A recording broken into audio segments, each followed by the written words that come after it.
révélation de Bishop Dag devant tout le monde. Le truc fondait, la dame crachait. Ça a disparu. Ça a disparu. Dieu protège tout le monde. Oui, la protection de Dieu est pour tous ses enfants. Mais ne vous hasardez pas toucher à un évangéliste. Vous verrez Dieu sur votre chemin. Vous verrez Dieu sur votre chemin.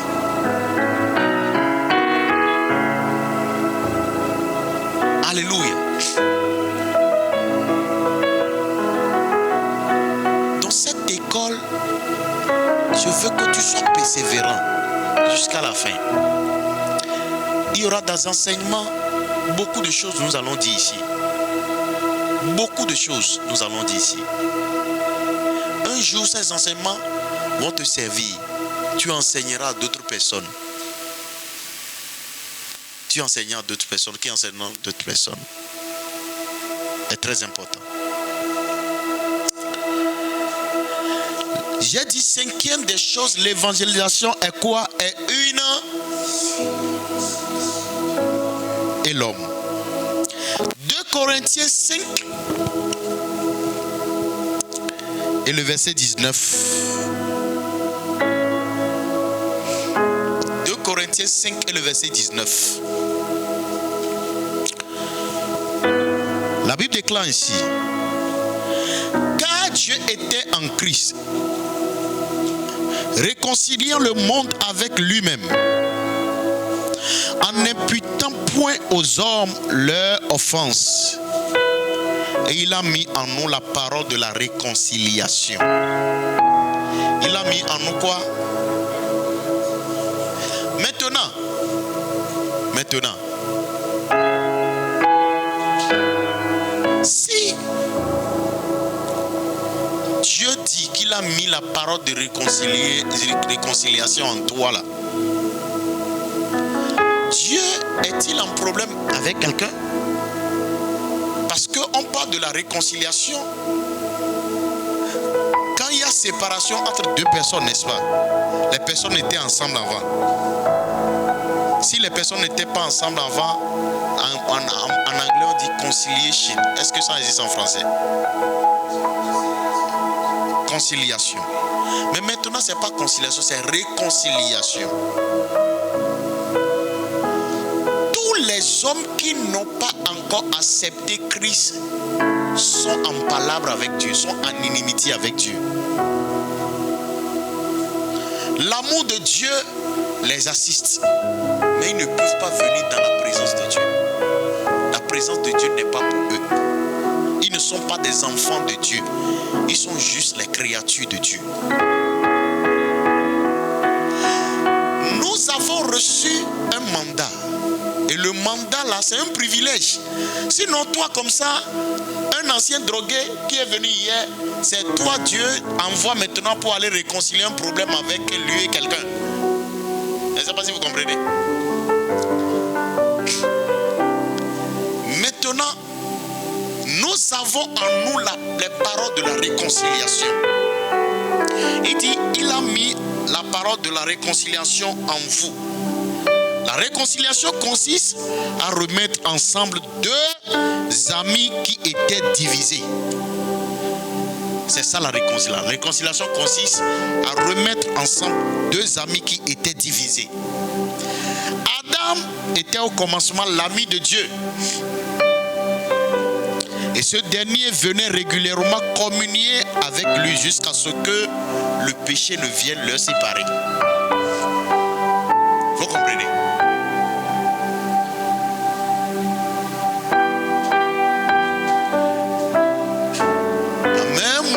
De réconcilier les gens, vous savez ce qu'on fait?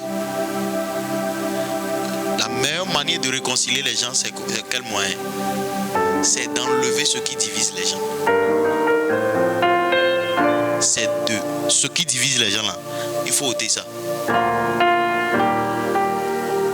Le péché est ce qui sépare l'homme de Dieu. Alors lorsque nous parlons de Jésus aux gens et ils acceptent Christ, leurs péchés sont sont ôtés. Il dit, voici l'agneau de Dieu qui ôte le péché du monde. Parole de Jean-Baptiste. Alléluia. Les paroles de réconciliation, comme je le disais tout à l'heure, que l'évangélisation, premier point, est le fait de propager l'amour de Dieu parmi les points. Ou bien, n'est-ce pas? Donc, les paroles de réconciliation doivent être quel genre de paroles? Paroles d'amour. Tu ne peux pas aller réconcilier quelqu'un et tu ne peux pas pour embêter les gens. Vous comprenez? Alléluia.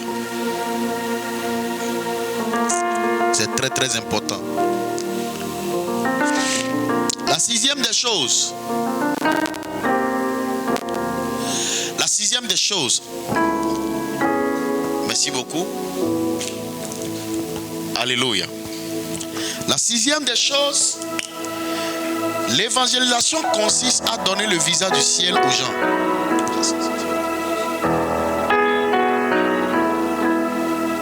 Ça c'est faux. L'évangélisation consiste à faire quoi? À donner le visage du ciel aux gens.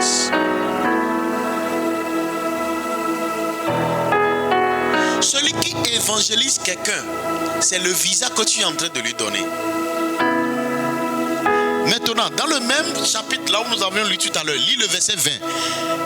Dans le livre de 2 Corinthiens 5, verset 20. Nous faisons donc les fonctions d'ambassadeurs pour Christ.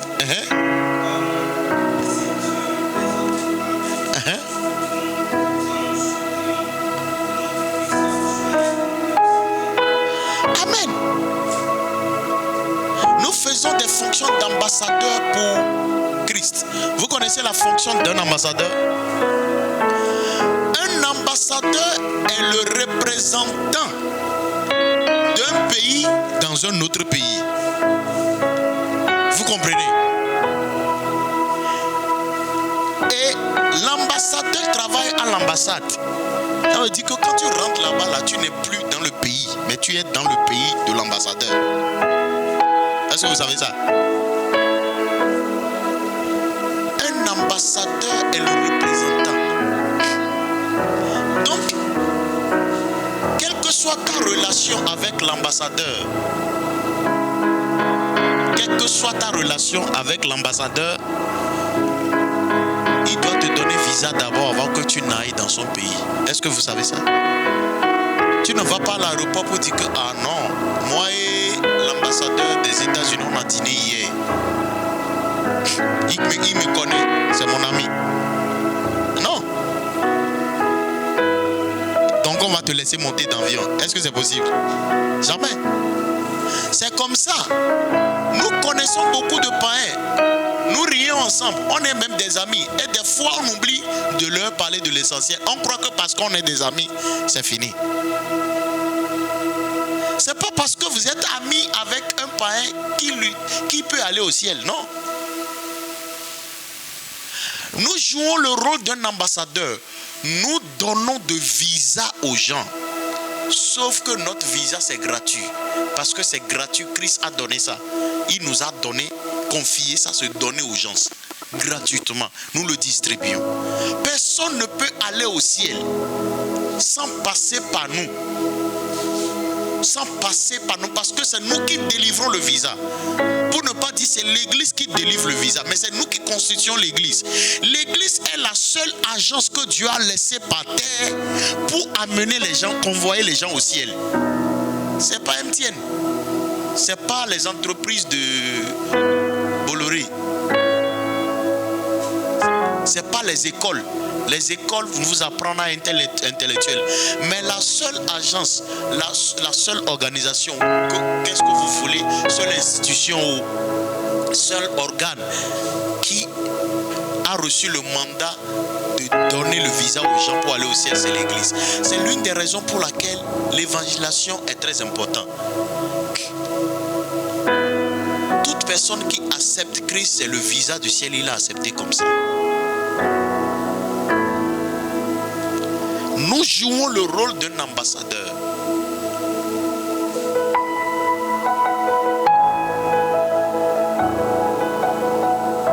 L'ambassadeur vient de quelque part, n'est-ce pas?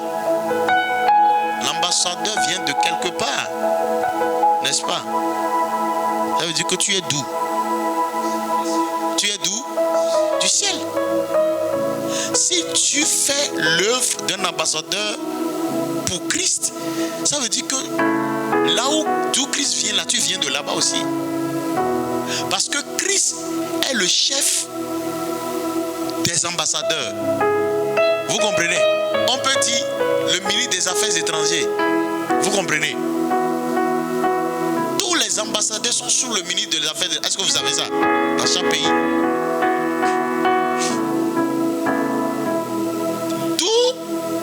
Là où il vient, là, c'est là-bas nous venons aussi.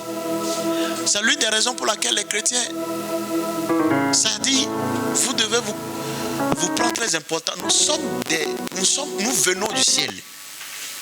Nous sommes juste venus ici pour une mission.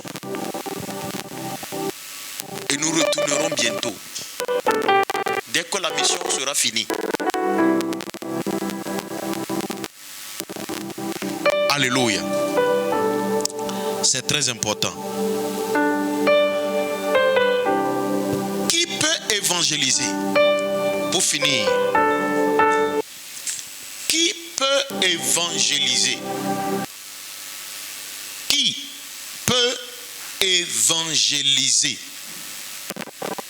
Who can evangelize? Qui peut évangéliser?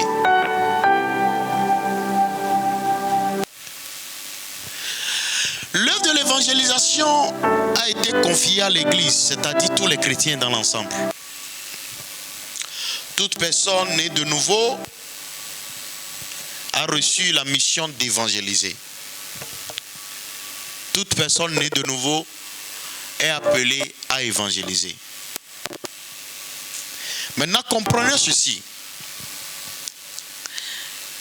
Il y a une différence entre le ministère d'un évangéliste et la mission d'évangéliser. Il y a une différence entre le ministère d'un évangéliste et puis la mission de quoi? D'évangéliser. Les anglophones appellent ça the office. L'office d'un évangéliste. Parce que l'évangéliste, il y a certains aussi qui ont reçu le ministère de l'évangéliste. Ça se trouve dans le livre de Éphésiens 4 et le verset 11. La Bible déclare, nous avons reçu combien de dons ministériels? 5 dons ministériels.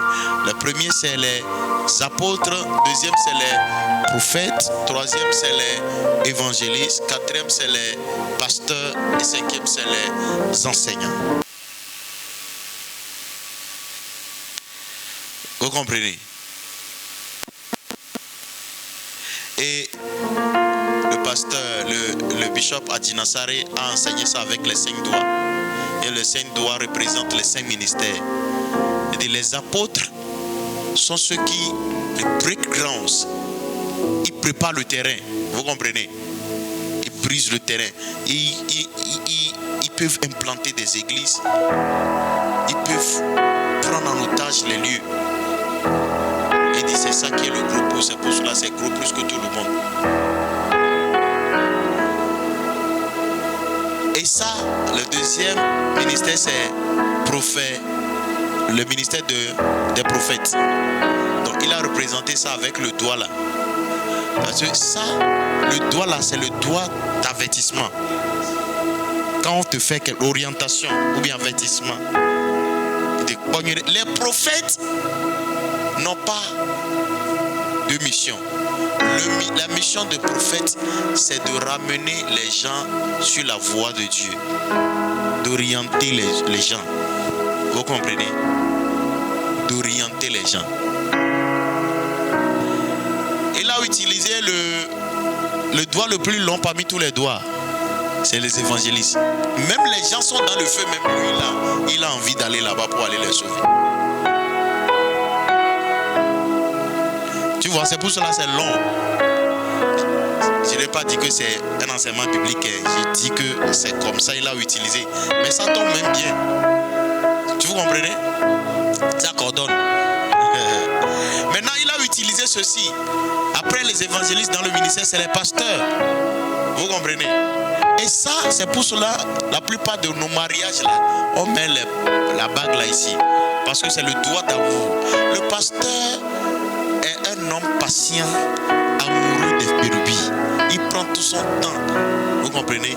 Le pasteur se marie avec ses brebis. Il les élève un peu jusqu'à ce qu'ils vont grandir. Vous comprenez? Le pasteur est mandaté pour diriger l'église. Normalement. Quand un vrai pasteur dirige l'église là, tu vas voir, il y a une différence nette. Le dernier doigt, c'est le petit là, c'est le docteur enseignant. Il va utiliser la parole de Dieu pour enlever tout dans ton oreille. Il va enlever tout. Un seul verset que tout le monde lit là. Quand lui vient lire ça, il va t'expliquer, briser le verset, tout et tout. Vous comprenez? Donc, revenons à nos mots et tons. La différence entre le ministère d'un évangéliste et la mission d'évangéliser. Il y a une petite différence.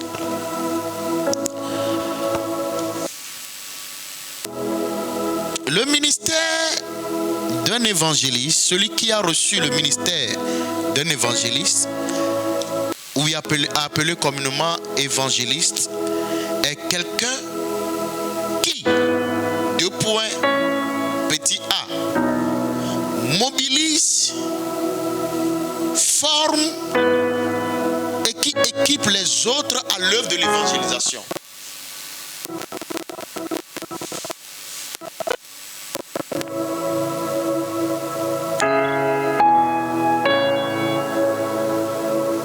Amen. Est-ce que vous me suivez? Celui qui a reçu le ministère d'évangélisation, appelé un évangéliste, petit a, il fait quoi? Il mobilise, il forme et il équipe qui? Les autres à l'œuvre de l'évangélisation. Vous voyez ce que je suis en train de faire? Vous comprenez? Moi, je suis un évangéliste. Je suis un évangéliste, moi.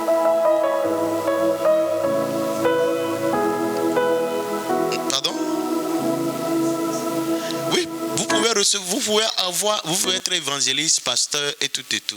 Parce que la Bible déclare, on donnera à celui qui en a encore. Lorsque Dieu vous donne un don et vous l'utilisez, le don là génère en vous d'autres dons. Vous comprenez? Je suis chanteur de l'Éternel. Moi, j'ai commencé à servir Dieu en tant que chanteur musicien. Chanteur musicien. Après, je suis resté sous un homme de Dieu qui était un enseignant. C'est un Ghanéen. Le révérend Apia Dje Danka Samuel. Ce sont des gens, ils t'enseignent la Bible. Toi-même, tu demandes, est-ce que c'est la même Bible là que toi aussi tu lis? Et nous avons reçu de leur grâce.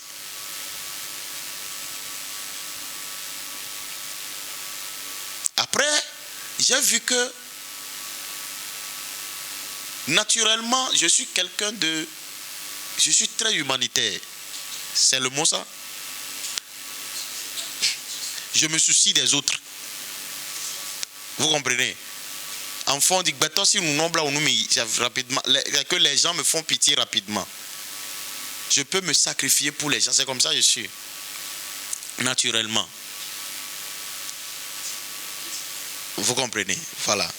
Donc, ça fait que, naturellement, j'aime les gens. Je veux les coacher. Je veux vraiment qu'ils fassent bien quand ils ont des problèmes. Donc, malgré que je n'étais même pas encore pasteur, tout le monde m'appelait pasteur. Parce que quand ils viennent vers moi, je vais leur dire une parole peut-être qui peut les apaiser. Et c'était comme ça. Après, j'ai vu que la flamme de l'évangélisation montait en moi. Je voyageais un peu partout pour les séminaires, pour l'évangélisation. On dépensait. Je te montrais un livre hier. Livre là.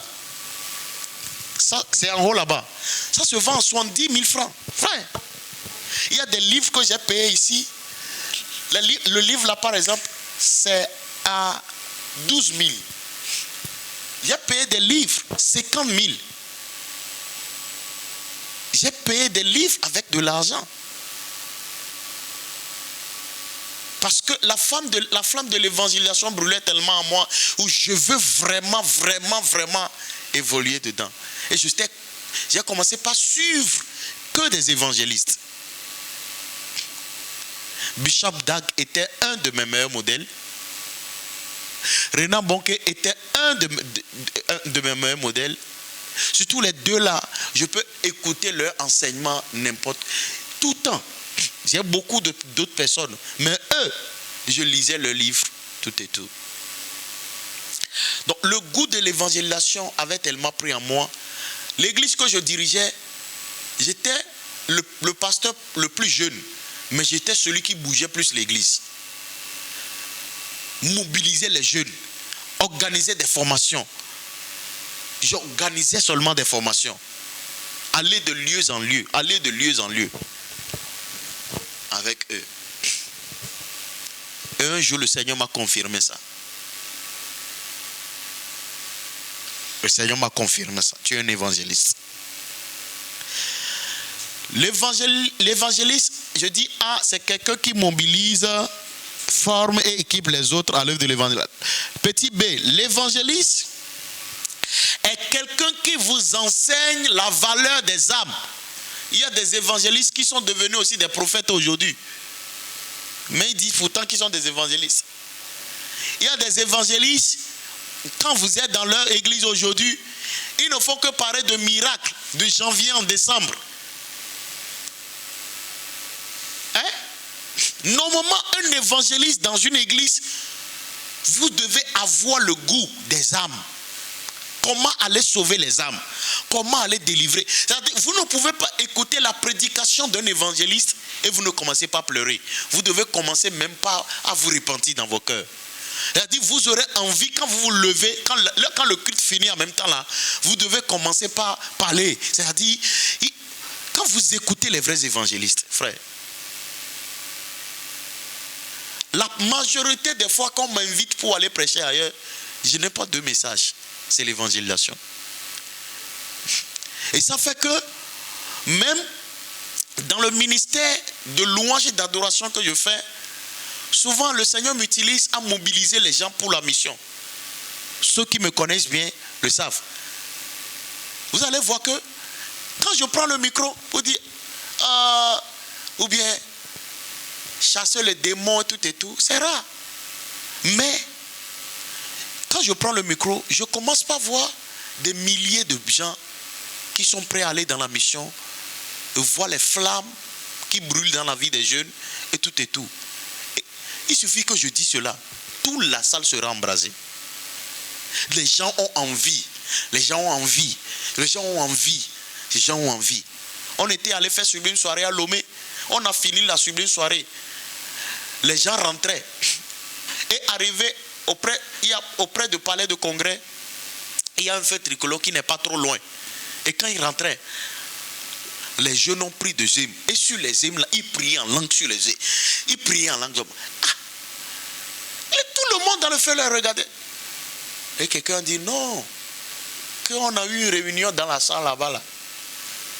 Si c'est que toi aussi tu avais participé, tu feras la même chose.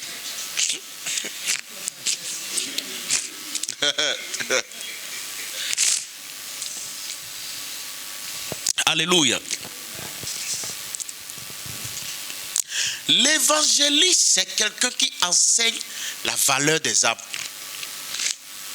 C'est petit B ça, non? Petit C. L'évangéliste a pour mission d'éveiller l'Église sur sa mission principale lorsque l'Église est en train de dévier. L'évangéliste a pour mission d'éveiller l'Église sur sa mission principale lorsque l'Église est en train de dévier. Si vous avez un évangéliste dans votre église, un vrai évangéliste, et le pasteur ne fait pas bien,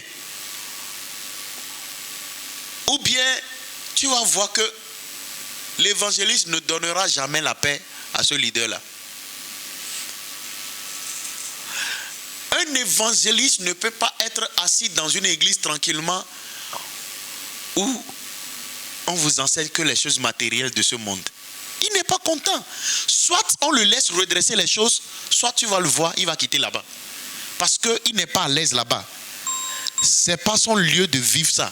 Ce n'est pas là-bas il va rester. C'est ça, celui qui a reçu le ministère d'évangélisation. Amen. La dernière des choses, petit, c'est des noms. L'évangéliste, c'est quelqu'un qui dirige les âmes vers le bon berger. Et souvent, il joue le rôle d'un apôtre aussi en implantant des églises n'importe où le besoin se trouve. L'évangéliste, c'est quelqu'un qui dirige les âmes vers le bon berger. Aujourd'hui, nous avons des évangélistes qui veulent coûte et coûte aussi diriger les églises. Et ils font beaucoup d'erreurs. Les pasteurs ont reçu le mandat de diriger l'église. Vous savez pourquoi? La plupart des ministères, après on verra ça, on verra le tempérament et le ministère. Tout ça là, c'est dans l'école. Les tempéraments et le ministère. Parce que la plupart des dons que nous recevons aussi, Dieu nous les accorde selon nos tempéraments. Majoritairement, les évangélistes sont les gens qui sont très colériques. Très colériques, majoritairement. Je ne veux pas eux tous, mais majoritairement. Tu prends un exemple comme Paul. Paul, c'est un vrai colérique. Dangereux. La raison pour laquelle tu es persécuté les gens avant, c'était parce que c'est un homme très colérique. Il faut aller lire un peu l'église de Corinthe. Comment il supportait un peu la folie de ma part. Quand les gens voulaient le comparer avec Apollos. Vous comprenez? Mais tu as vu le travail qu'il a abattu. Il faut avoir un tempérament comme ça. Ce sont des gens, rien ne leur fait reculer. Les colériques sont des compétiteurs, rien ne peut leur faire reculer. Et c'est eux qui apportent les plus grands changements dans l'histoire de l'humanité, sans te mentir. Les colériques sont nés leaders, je t'assure. Quand ils dirigent, tout le monde est droit. Tout le monde, ton salaire, tu dois le mériter. C'est ça. Tu dois mériter ton salaire. Il n'y a pas fait de c'est ma petite soeur, c'est mon frère. Il n'y a pas ça chez eux. Hein? Il n'y a pas ça chez eux. Bon, ça c'est entre parenthèses. Nous allons venir là sur les tempéraments et les dons. Amen. Maintenant, pour finir, la mission d'évangéliser.